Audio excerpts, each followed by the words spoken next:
Bonjour à tous, dans cet épisode nous réfutons Maxime Georgel qui affirme que l'adoration eucharistique n'était pas pratiquée par les pères de l'Église. Deuxième élément qui permet de penser qu'il n'adhérait pas à la transsubstantiation, c'est le fait que l'adoration eucharistique n'était pas pratiquée par les pères. Dans l'épisode précédent, on avait expliqué que Théodoret avait fait preuve de maladresse en voulant réfuter l'hérésie du monophysisme, et ce jusqu'à dire que la substance du pain et du vin demeure une fois consacrée, ce qui est faux. Malgré cette erreur, la présence réelle est particulièrement mise en avant par Théodoret puisqu'il dit dans ce même passage cité par Maxime que « Si l'on considère le pain et le vin comme ce qu'ils sont devenus, c'est-à-dire le corps et le sang du Christ, on croit qu'ils le sont et on les vénère comme tels. » Donc ce que dit Théodoret, c'est que même s'il n'y a pas de conversion des espèces, ce qui est faux, il y a tout de même le corps et le sang du Christ qui sont réellement présents dans l'Eucharistie, si bien qu'il faille, je cite, « vénérer les symboles mystiques ». Le terme grec employé est proskuneo, qui signifie aussi bien vénérer que adorer. Et bien entendu, dans le contexte, c'est de l'adoration dont il s'agit, car vénérer du pain et du vin n'aurait aucun sens. Ceci étant dit, Théodoret n'est pas le seul à contredire Maxime sur la question de l'adoration eucharistique. Mais avant de passer en revue d'autres auteurs, il y a une autre erreur que Maxime fait et qui est la suivante. Pour prouver, je cite, que l'adoration eucharistique n'était pas pratiquée par les pères, Maxime cite l'Encyclopédie catholique, qui admet, je cite, que l'adoration perpétuelle n'apparaît pour la première fois qu'au XIIIe siècle. Voilà donc ce qui prouve, selon Maxime, que l'adoration eucharistique n'était pas pratiquée par les pères. Avec un tel argument, force est de constater qu'il y a une incompréhension de Maxime sur le sujet, puisqu'en fait, l'adoration eucharistique ne se limite pas à l'adoration perpétuelle. L'adoration perpétuelle est une pratique qui consiste à exposer le Saint-Sacrement de manière prolongée, parfois toute la nuit, mais ce n'est pas la seule forme d'adoration eucharistique. Par exemple, lors d'une messe, on peut adorer l'Eucharistie une fois le pain et le vin consacrés, lors de l'élévation et après avoir communié. D'ailleurs, l'article que Maxime cite précise bien que l'adoration perpétuelle est un culte extra-liturgique. Et dans un autre article consacré à l'Eucharistie, la même encyclopédie que Maxime cite rappelle à juste titre que l'Église trouve une justification et une convenance à rendre le culte divin au Saint-Sacrement dans la tradition la plus ancienne et la plus constante. Bien que l'Orient lui-même ait reconnu le principe immuable dès les premiers âges, l'Occident a en outre fait preuve d'une activité infatigable en établissant et en investissant avec de plus en plus de solennité l'hommage et la dévotion à la Sainte Eucharistie. Dans l'Église primitive, l'adoration du Saint-Sacrement se limitait principalement à la messe et à la communion, comme c'est le cas aujourd'hui chez les Orientaux et les Grecs. Même à son époque, Cyril de Jérusalem insistait tout aussi fortement qu'Ambroise et Augustin sur une attitude d'adoration et d'hommage pendant la Sainte Communion. Bref, l'argument de Maxime est caduc. On ne peut pas restreindre l'adoration eucharistique à l'adoration perpétuelle comme le fait Maxime. Pour s'en rendre compte, il suffisait de lire avec un peu plus de sérieux cette encyclopédie que Maxime cite, ou de connaître à minima le sujet. Maintenant, on va citer quelques pères pour réfuter Maxime, qui affirme que l'adoration eucharistique n'était pas pratiquée par les pères. On a déjà vu avec Théodoret que c'est faux. On poursuit avec saint Éphrem, qui dit dans ses hymnes sur la foi « Nous t'avons mangé, Seigneur, et nous t'avons bu, non pour t'annuler, mais pour recevoir la vie en toi. Regarde, Seigneur, mon giron s'est rempli des miettes de ta croûte. Il n'y a plus de place dans mon vêtement. Tandis que j'adore, retiens ton don, et comme un dépôt, garde-le dans ton trésor, afin que tu nous le rendes encore. » Bon, le passage n'est pas hyper clair, mais ce que dit saint Éphrem dans ce poème, c'est qu'il vient de communier, en disant « Nous t'avons mangé, Seigneur, et nous t'avons bu », et pendant qu'il adore le Christ présent dans l'Eucharistie qu'il vient de recevoir, il lui demande de conserver cette grâce qu'il vient de recevoir jusqu'à ce qu'il puisse de nouveau communier à la prochaine messe. Ensuite, on a saint Cyril de Jérusalem, qui explique dans ses catéchèses comment recevoir convenablement l'Eucharistie. Au paragraphe 21, il exhorte le fidèle à bien faire attention à ne perdre aucune parcelle de l'hostie. Et ça, c'est quelque chose qui revient souvent chez les pères. Je vous donne un autre exemple avec la 13e homélie d'Origène sur l'Exode, et c'est pareil. Donc, déjà, la question qu'on peut se poser, c'est que si le Christ n'est présent que spirituellement dans l'Eucharistie, alors pourquoi est-il impératif de ne pas perdre la moindre miette?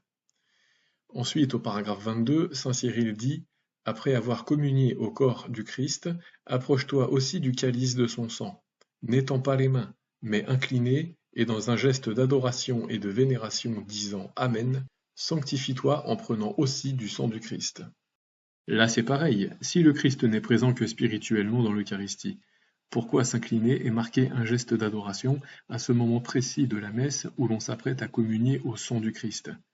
C'est parce qu'en plus d'être spirituellement présent, Jésus se rend corporellement présent dans les saintes espèces en les transformant en son corps et en son sang, comme on a pu le voir avec les citations qu'on a déjà passées en revue dans les vidéos précédentes. Saint Nil du Sinaï raconte dans sa lettre 280 que lors de la messe, au moment de la consécration eucharistique, les anges descendent du ciel pour venir se rassembler autour de l'autel avec vénération jusqu'à la fin du sacrement, nous dit saint Nil. Donc là, on parle du moment précis de la messe où toute l'assemblée est à genoux, ainsi que du moment où les fidèles adorent l'Eucharistie, au moment de l'élévation de l'hostie et du calice, et aussi juste après avoir communié. Si le Christ n'est présent que spirituellement dans l'Eucharistie, comment expliquer que les anges, qui sont perpétuellement en présence de Dieu au paradis, descendent du ciel pour venir se rassembler avec vénération à ce moment précis de la messe? Ce témoignage prouve donc la présence réelle et l'adoration eucharistique. Dans l'épisode 1, nous avions vu que saint Augustin commente le psaume 88 en affirmant que nous pouvons adorer sans impiété la chair de Jésus présent dans l'Eucharistie. Cette chair, dit-il, personne ne la mange sans l'avoir adorée au préalable, et c'est péché que de la manger sans l'adorer. Avant lui, saint Ambroise disait dans son 3e livre sur le Saint-Esprit, en commentant ce même verset du psaume 98, que nous devons nous prosterner devant ce marchepied qui est en fait le corps du Seigneur, et aussi que nous devons adorer la chair de Jésus, rendue présente aujourd'hui dans l'Eucharistie. On termine avec Cassiodore, qui dit dans son commentaire sur les psaumes que c'est le corps de Jésus que l'Église adore quotidiennement lorsqu'elle célèbre l'Eucharistie. Bien entendu, cette liste n'est pas exhaustive, on vient de passer en revue 7 pères de l'Église, et on va s'arrêter là afin de ne pas être trop long. Et dès à présent, on va passer à 2 autres affirmations de Maxime qui portent sur les miracles eucharistiques, ainsi que la communion des indignes ou de ceux qui n'ont pas la foi. Sur les miracles eucharistiques, Maxime prétend, je cite, que les pères ne mentionnent aucun miracle eucharistique. On commence avec saint Arsène de Céthée, en Égypte, au 5e siècle, qui raconte que de son temps, un vieillard admirable dans ses actions mais simple dans sa foi, et qui errait par ignorance, disait que le pain que nous recevons dans la Sainte Communion n'est pas le véritable corps de Jésus-Christ, mais seulement sa figure. Il y a donc 2 autres anciens qui vinrent le trouver et lui dire « Mon père, ne soyez pas dans une telle opinion, mais croyez comme l'Église catholique nous enseigne, et comme nous le croyons, que ce pain est le corps même de Jésus-Christ, et que ce vin est son sang, non pas en figure, mais selon la vérité. » Le vieillard leur répond qu'il ne peut pas croire à cela, à moins de le voir de ses propres yeux. Le dimanche, ils se rendirent à l'église, et quand le prêtre y tendit les mains pour rompre le pain, ils virent tous les 3 un ange descendre du ciel, un couteau à la main, découper en morceaux un jeune enfant qui apparaissait sur l'autel, et recevoir son sang dans le calice. Quand le vieillard se rendit à l'autel pour communier, il reçut seul, au lieu du pain, de la chair toute sanglante. Il s'écria alors « Seigneur, je crois que le pain qui est sur l'autel est votre corps, et que ce vin est votre sang. » Il n'eut pas plutôt achevé ces paroles que le morceau de chair qui était dans sa main se changea en pain comme il est dans nos mystères, et il le porta dans sa bouche en rendant grâce à Dieu.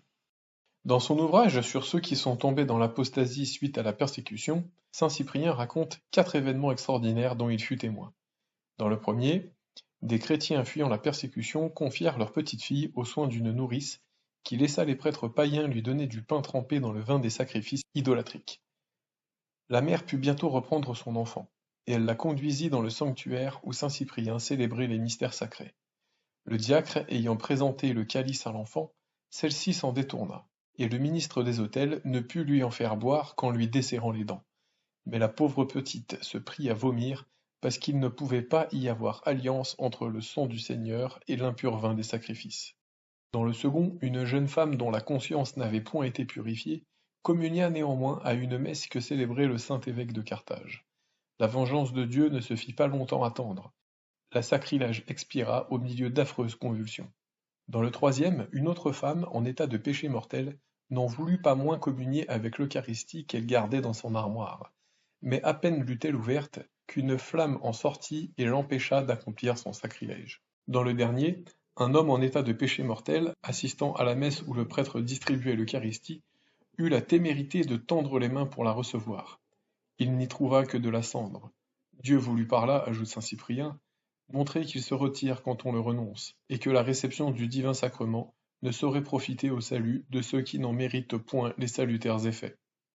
Saint Grégoire de Nazianze, dans son 8e discours, raconte la guérison miraculeuse de sa sœur sainte Gorgonie, qui était atteinte d'une maladie handicapante et incurable, et après s'être rendue à l'église, et après avoir appliqué l'Eucharistie sur tout son corps, elle a été instantanément guérie. Ce passage est intéressant, car dans la partie en vers, saint Grégoire précise bien que cette maladie était incurable, je cite. On ne pouvait croire que ce mal était humain, rien ne réussissait à l'éloigner, ni l'art des médecins qui, séparément ou ensemble, examinaient avec grand soin cette maladie, ni les larmes des parents, ni les prières et les supplications publiques du peuple tout entier, comme chacun pouvait en faire pour son propre salut. Et donc, comme par hasard, c'est seulement en présence et au contact du Saint-Sacrement qu'elle a enfin été guérie de manière instantanée et définitive. Saint Ambroise, dans l'oraison funèbre qu'il prononça à la mort de son frère Satyre, raconte comment ce dernier fut miraculeusement sauvé par l'Eucharistie dans une traversée maritime. Le vaisseau sur lequel il était monté venait d'échouer contre un banc de sable. En face de ce péril imminent, Satyre, qui n'était pas encore baptisé, mais dont la foi était vive, supplia les passagers de lui confier l'Eucharistie qu'il portait avec eux. Il la mit dans un linge qu'il attacha au cou et, plein de confiance, se jeta à la mer sans se préoccuper comme les autres de chercher une planche de salut. Son espoir ne fut pas trompé. Sans aucun secours humain, il aborda le premier au rivage et s'empressa de se rendre à une église voisine pour remercier Dieu de l'avoir sauvé. Dans son 3e livre contre Julien d'Eclâne, saint Augustin rapporte la guérison miraculeuse d'un aveugle, fils d'une famille très honorée du pays. Sa mère, qui était pieuse, refusa que le médecin ne l'opère. Elle appliqua sur les yeux de son fils l'Eucharistie en forme de cataplasme, et celui-ci fut guéri miraculeusement. Dans le livre des promesses et des instructions de Dieu, ouvrage du 5e siècle du pseudo-Prosper, attribué par certains à l'évêque africain Quodvult Deus, l'auteur raconte que de son temps, une jeune fille d'origine arabe était devenue, par suite de ses excès de coquetterie, possédée du démon. Après avoir passé 15 jours dans un monastère, elle essaya de communier, mais il lui était impossible d'avaler le pain consacré trempé dans le vin. Un diacre eut alors l'inspiration de lui appliquer le calice sur la gorge. Alors la jeune fille put consommer les saintes espèces et fut complètement délivrée de son obsession. L'historien du 5e siècle Sosomène raconte un célèbre miracle arrivé de son temps dans l'église de Constantinople.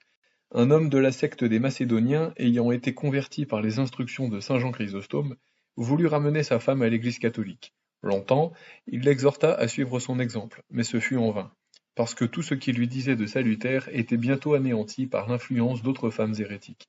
Voyant un tel endurcissement, cet homme menaça sa femme de se séparer d'elle si elle ne changeait point de sentiment. Celle-ci fit alors des promesses et fréquenta l'église. Le temps de la communion étant venu, elle reçut l'Eucharistie dans sa main, la garda et, pour donner le change, voulut manger un pain que lui remit secrètement sa servante. Mais ce pain devint une pierre sous ses dents. Épouvantée de ce prodige, elle court trouver l'évêque, lui révèle son crime, lui montre la pierre d'une matière inconnue, d'une couleur extraordinaire et portant l'empreinte d'une morsure. Elle était convertie à la foi catholique et vécut dans la suite en bonne intelligence avec son mari. Sosomène ajoute que de son temps, cette pierre était encore conservée dans le trésor de l'église de Constantinople. Le pape Saint Grégoire le Grand nous apprend que le pape Agapi, se trouvant à Constantinople, y inspirait une telle vénération qu'on sollicita ses prières pour la guérison d'un infortuné qui était paralytique et muet de naissance. Le souverain pontife demanda à ceux qui lui présentaient ce pauvre infirme s'ils croyaient bien fermement qu'il pût être guéri. Ceux-ci lui répondirent sans hésiter qu'ils espéraient qu'au nom de Dieu, et par l'intercession du prince des apôtres, il serait délivré de ces maux. Le pontife, touché de leur foi, célébra les saints mystères et donna la communion au paralytique qui fut soudain guéri de sa double infirmité. Nous avons ici affaire à un miracle qui s'est opéré non seulement par l'intercession des saints, en l'occurrence l'apôtre Saint Pierre, mais aussi par la réception de l'Eucharistie qui guérit instantanément le malade. Au 7e siècle, Jean Moccus raconte qu'il y avait en Cilicie 2 stylites éloignés l'un de l'autre d'une certaine distance. L'un était catholique, l'autre de la secte eutychienne de Sévère. Celui-ci restait plus longtemps sur sa colonne, noircissait de ses calomnies l'autre solitaire. Ce dernier lui demanda une partie de l'Eucharistie qu'on recevait dans l'église de sa secte. Le stylite sévérien, croyant avoir fait une conversion, s'empressa de se rendre à ce désir. Le solitaire catholique jeta dans une chaudière d'eau bouillante cette hostie qui fut aussitôt consumée, tandis que l'hostie de l'église catholique, jetée dans la même chaudière, demeura tout entière, sans même se mouiller. On s'arrête là, on a cité 9 auteurs des 7 premiers siècles, on aurait pu en citer beaucoup plus, mais les témoignages qu'on vient de voir suffisent à prouver que les miracles eucharistiques ne sont pas des récits inventés par les papistes. Ce ne sont pas des fables qui auraient été imaginées après la réforme protestante pour convaincre les protestants. Ce sont juste des faits miraculeux qui sont racontés depuis les temps les plus anciens et qui ont traversé toutes les époques jusqu'à nos jours. Et si de tels miracles n'existent pas dans les églises des chrétiens qui ne croient ni en la présence réelle ni en la transsubstantiation, cela n'est pas de notre faute. Promis, nous n'y sommes pour rien. On réfute un dernier argument de Maxime, qui prétend que d'après les pères, ceux qui communient sans avoir la foi ne reçoivent pas le corps du Christ, mais seulement du pain ordinaire, ce qui, selon Maxime, est une preuve contre la présence réelle. Il y a une autre conséquence qui est théologique cette fois-ci, c'est que manger le pain et boire le vin consacré, même si on n'a pas la foi, c'est manger le corps et boire le sang du Christ. Imaginez, quelqu'un entre dans une église, il voit une hostie consacrée et il décide de la manger alors qu'il est absolument pas croyant. Un catholique aujourd'hui doit croire que cette personne mange le corps et le sang du Christ. Eh bien justement, les pères ne croyaient pas cela. Et il cite Raboula d'Édesse et saint Augustin pour appuyer son argument. On va commencer avec Raboula. Regardez par exemple Raboula, évêque d'Édesse. Il dit « En effet, ceux qui mangent le pain avec foi mangent en lui et avec lui le corps vivant de Dieu qui sanctifie. Mais ceux qui le mangent sans foi ne reçoivent qu'une nourriture, comme le reste des choses qui sont à l'usage du corps. En effet, si le pain est enlevé par des ennemis et mangé de force, ils ne mangent que du pain, parce que tout en le mangeant, ils n'ont pas la foi qui est consciente de sa force de vie. En effet, le palais goûte le pain, mais la foi goûte la force qui est cachée dans le pain. En effet, ce n'est pas seulement le corps que l'on mange qui nous fait vivre, comme nous l'avons dit un peu plus haut, mais c'est ce qui est mêlé à ce corps qui nous fait vivre, comme nous le croyons. En effet, la force qui n'est pas mangée se mêle au pain qui est mangé et se confond avec ceux qui le prennent, de même que les non cachés s'associent aux eaux visibles, donc là il parle du baptême, et que d'elles un enfant naît nouvellement, car l'esprit plane secrètement sur les eaux visibles pour engendrer à nouveau par elles l'image de l'Adam céleste. Et de même que dans l'eau visible sont cachés les non invisibles, afin que tous ceux qui sont baptisés en elle participent visiblement à la vie invisible, de même dans le pain visible est cachée la puissance dont quiconque prend part correctement obtiendra la vie immortelle. Ici, très clairement, l'évêque d'Édesse, qui est au passage le premier royaume du monde à devenir chrétien, nie que quelqu'un qui mange 100 fois l'Eucharistie mange le corps du Christ. Et la raison en est évidente, c'est qu'il ne croyait pas à un changement de substance, mais à une réception du corps par la foi. En réfléchissant un peu, on comprend que ce que Raboula veut dire, c'est que ceux qui communient sans avoir la foi reçoivent bel et bien le corps du Christ, présent dans l'Eucharistie, mais sans bénéficier de la grâce sanctifiante qui est censée conférer le sacrement.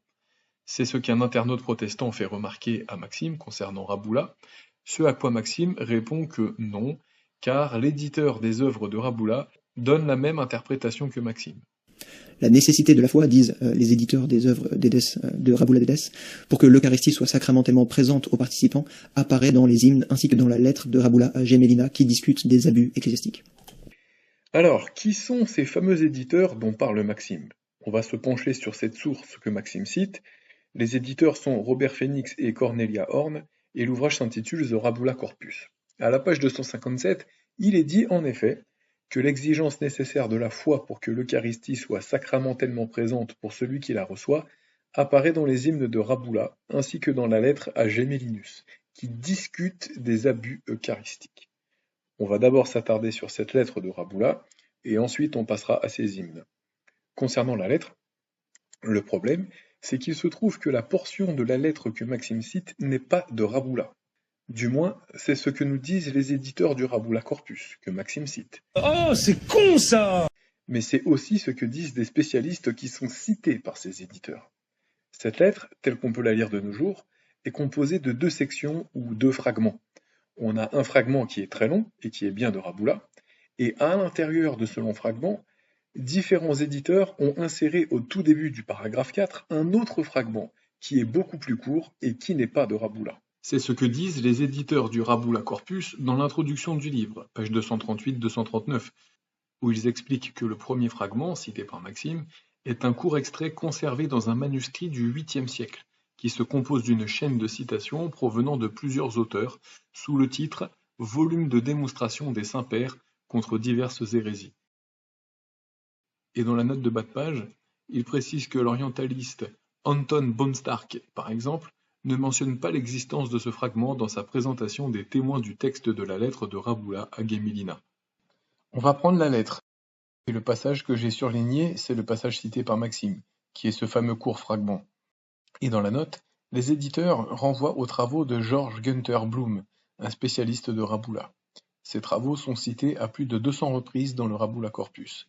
Et justement, Bloom, page 127, dit bien que Rabbula ne peut pas être l'auteur de ce passage cité par Maxime. Bon, ce n'est pas grave, par contre ce qui serait intéressant, c'est de regarder ce que dit le fragment de la lettre qui est véritablement de Rabbula. Et bien justement, à ce sujet, Bloom nous explique que Rabbula, dans ce premier fragment dont il est vraiment l'auteur, critique le mauvais usage de l'Eucharistie par les moines de Péra, qui traitent les éléments consacrés comme du pain ordinaire, alors que, en dépit de toute apparence, il ne s'agit plus de simple pain, mais du corps de Dieu invisiblement présent dans le pain. Donc là déjà, Rabbula flingue la position de Maxime sur la présence réelle. Bim, t'es mort, mon gars. Ensuite, Bloom ajoute que Rabbula ne s'exprime pas sur la question du rôle de la foi dans la réception de l'Eucharistie. Rabbula ne dit pas non plus que l'abus de l'Eucharistie ou que communier indignement annule la présence du Christ dans l'Eucharistie. Ce qu'il dit, c'est que ceux qui communient sans en être dignes est un blasphème qui revient presque à nier la présence du Christ dans l'Eucharistie. Alors ça, pour s'en apercevoir, ce n'était même pas la peine d'aller chercher l'information chez Bloom, il suffisait juste de lire la lettre. Car dès le début de la lettre, on voit bien que ceux dont parle Rabbula, ce ne sont pas des non-chrétiens qui n'ont pas la foi, mais au contraire, des chrétiens instruits dans la foi, initiés dans les saints mystères, mais qui communient de manière inappropriée. Car au tout début de la lettre, au premier paragraphe, Raboul dit, je cite, « Lettre de Rabbula à Gemellinus, évêque de Péra, concernant ceux qui commettent des iniquités avec les mystères et qui s'en nourrissent comme s'il s'agissait de pain ordinaire. » Et qui sont ceux qui commettent ces iniquités? Rabbula le dit juste après, je cite, « J'ai entendu dire qu'à Péra, dans votre propre lieu, certains des frères dont les monastères ne sont pas connus, ainsi que d'autres parmi les chefs renommés de ces monastères, ont propagé de manière frauduleuse à leur sujet une vaine réputation. Par conséquent, je frémis de mentionner que j'ai entendu dire qu'ils agissent méchamment avec le corps et le sang du Fils de Dieu, qu'ils offrent de manière insensée et sans discernement. » Donc là, rien que la toute première phrase flingue tout l'argument de Maxime, car on voit bien que Rabbula ne parle pas de personnes qui ne sont pas croyantes, comme l'affirme Maxime. Imaginez, quelqu'un entre dans une église, il voit une hostie consacrée et il décide de la manger alors qu'il est absolument pas croyant. Rabbula parle de moines et de responsables religieux qui, je cite, communient au corps et au sang de notre Seigneur de manière indigne, comme s'il s'agissait de pain ordinaire. Donc non, Rabbula ne dit pas que ceux qui ne connaissent rien à la théologie catholique ne reçoivent pas le corps de Jésus, mais seulement un simple bout de pain dans lequel le Christ n'est pas présent. C'est tout le contraire. Rabbula parle de ceux qui ont la foi, mais qui communient indignement comme si l'Eucharistie, qui est le corps et le sang du Christ, n'était qu'un simple bout de pain. D'ailleurs, il y a un autre élément très important que Maxime a choisi de ne pas citer, j'ignore s'il l'a fait exprès ou non, c'est la phrase où Rabbula dit que, je cite, « que ceux qui reçoivent l'Eucharistie sans sérieux en tirent un dommage pour l'âme et le corps et sans aucun avantage, même s'ils sont considérés comme faisant partie des croyants, sauf s'ils sont instruits par la parole de Paul en 1 Corinthiens chapitre 11 versets 28-29, qui met en garde celui qui communie sans en être digne. » Donc même si cette phrase du Rabbula Corpus que Maxime cite peut paraître ambiguë, en lisant ce que disent les éditeurs sur le contenu de cette lettre à Gemellinus, on s'aperçoit que le passage de la lettre cité par Maxime est tiré d'un très court fragment ajouté tardivement par un auteur qui n'est pas Rabbula.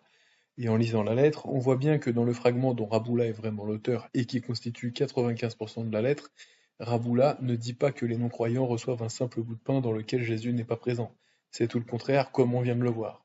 Et troisièmement, quand on regarde ce que disent les autres éditeurs et spécialistes qui sont mentionnés dans la bibliographie du Rabbula Corpus, on ne peut qu'arriver à une conclusion qui s'oppose diamétralement à l'affirmation de Maxime. Par exemple, Gustave Bickel, orientaliste connu pour avoir édité les œuvres de saint Éphrem, Eh bien, dans son livre sur les écrits des pères de l'Église syriens, qui est également cité dans la bibliographie du Rabula Corpus, commente le fragment que Maxime cite en expliquant que l'auteur de ce fragment est sans doute un évêque monophysite, et que je cite, ce que cet auteur dit au sujet des incroyants signifie peut-être simplement qu'ils reçoivent l'Eucharistie sans en retirer aucun effet salvifique sacramentel.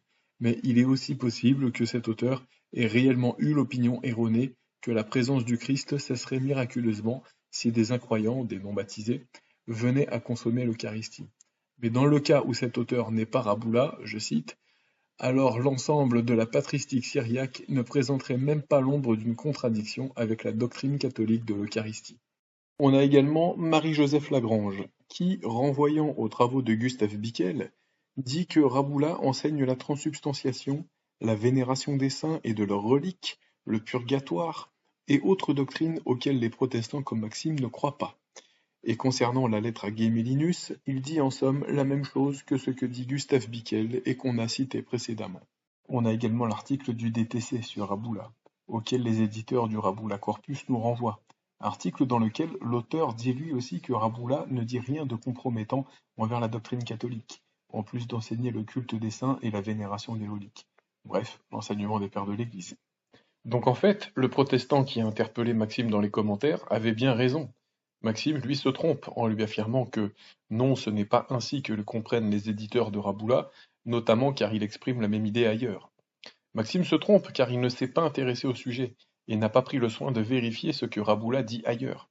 Il fait simplement référence à cette phrase du Rabula Corpus où les éditeurs parlent de la fameuse lettre à Gemellinus ainsi que dans les hymnes de Raboula.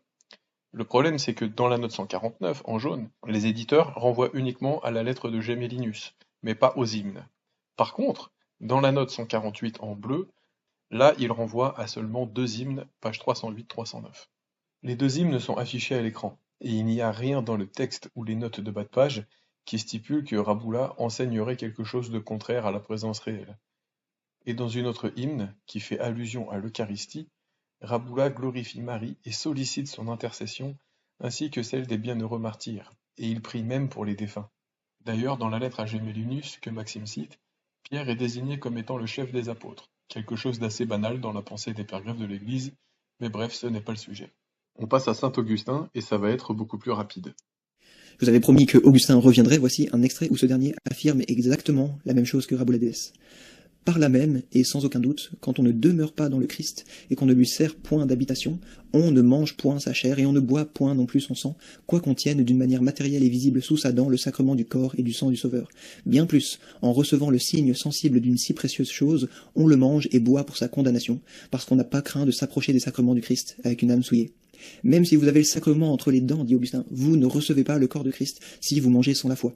Pire encore, vous êtes quand même coupable envers le Christ parce que vous avez quand même reçu le signe d'une si précieuse chose. Pas du tout. Ce que signifie cette citation, c'est que ceux qui communient sans en être dignes reçoivent bien le corps du Christ, mais sans bénéficier des effets qu'est censé procurer le sacrement. Remarquez bien que dans la citation de Maxime, il est question de ceux qui s'approchent des saints mystères avec une âme souillée et qui mangent et boivent le sang pour leur propre condamnation. C'est ce que dit saint Paul en 1 Corinthiens chapitre 11, verset que mentionnait également Raboula dans sa lettre.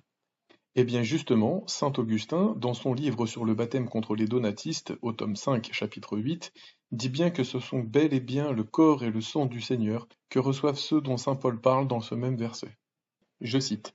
De même que Judas a fourni au démon l'entrée de son cœur, non pas en recevant un mauvais sacrement, mais en recevant dans de mauvaises dispositions le sacrement qui lui était donné par le Sauveur lui-même, de même celui qui reçoit indignement le sacrement du Seigneur ne rend pas ce sacrement mauvais parce qu'il est mauvais lui-même, ou bien parce qu'il le reçoit d'une manière inutile au salut. Il ne s'ensuit pas qu'il ne reçoit absolument rien. En effet, le corps et le sang du Seigneur étaient réellement conférés à ceux que l'apôtre apostrophait en ces termes. Celui qui mange indignement le corps du Seigneur mange et boit sa propre condamnation. Et dans son sermon détaché numéro 71 sur saint Matthieu, Augustin mentionne ce même verset de saint Paul en confirmant que ceux qui communient indignement mangent et boivent toutefois réellement la chair et le sang du Seigneur. On va conclure sur saint Augustin avec l'article du père Eugène Portalier, publié dans le Dictionnaire de théologie catholique, et qui confirme que pour saint Augustin, celui qui communie indignement reçoit validement l'Eucharistie. C'est bien la chair et le sang du Christ qu'il mange et qu'il boit, mais sans recevoir la grâce du sacrement, tout simplement. Et dans la partie violette, il indique que le savant protestant Adolf von Harnack, dans son manuel d'histoire des dogmes, au tome 3, page 144, Harnack écrit très loyalement que « ce que les indignes reçoivent dans l'Eucharistie reste toutefois une question obscure. Ils reçoivent, selon Augustin, un sacrement valide, mais il est difficile de dire précisément ce qu'ils en retirent. Contrairement à Dorner, qui est un autre savant protestant, je ne dirais pas qu'Augustin ignorait totalement l'idée d'une réception du corps et du sang du Christ par les incroyants. Alors malgré cet aveu, Harnack dit que ce que les indignes reçoivent dans l'Eucharistie reste toutefois une question obscure. Sauf qu'en réalité, il n'y a rien d'obscur. Comme le fait remarquer l'abbé Bareil dans son article sur l'Eucharistie au tome 5 du DTC, l'obscurité n'est pourtant pas dans le texte, car il s'agit clairement de l'acte de manger la chair du Christ. Cette chair dont saint Paul dit que les pécheurs et les hypocrites qui y participent mangent et boivent leur propre condamnation. Voilà, donc pour prouver son argument, Maxime a cité seulement deux pères, Augustin et Raboula, et il s'est quand même planté comme on vient de le voir. On va quand même terminer avec saint Éphrem, puisque c'est un père syrien comme Raboula. L'historien Joseph Tixeron, dans son Histoire des dogmes au tome 2, pages 216 à 218, dit, je cite, « Notre docteur a souvent parlé de l'Eucharistie, et bien qu'il dise que pour celui qui mange sans foi elle n'est que du pain ordinaire, bien qu'il ne requiert la foi pour que l'Eucharistie ait sa valeur et produise ses effets, il n'en est pas moins très affirmatif sur la présence réelle et sur le fait que le pain et le vin sont devenus par la consécration le corps et le sang de Jésus-Christ. Le passage principal se trouve dans les hymnes et sermons, je n'en citerai ici qu'une partie. » Donc là, il cite un long passage qu'on a déjà lu tout à l'heure, dans lequel saint Éphrem dit, je cite, « Pour celui qui mange sans foi, ce n'est que du pain ordinaire, mais celui qui mange avec foi le pain consacré en mon nom, s'il est pur, il conserve sa pureté, s'il est pécheur, il obtient son pardon. Celui qui le repousse, le méprise et l'outrage, celui-là qu'il tienne pour certain qu'il outrage le Fils qui a appelé et fait réellement du pain son corps. » Et Tixeron conclut à la page suivante en disant que pour Éphrem, je cite, « L'Eucharistie n'est donc pas le corps de Jésus-Christ seulement pour la foi du fidèle, mais en réalité et objectivement. »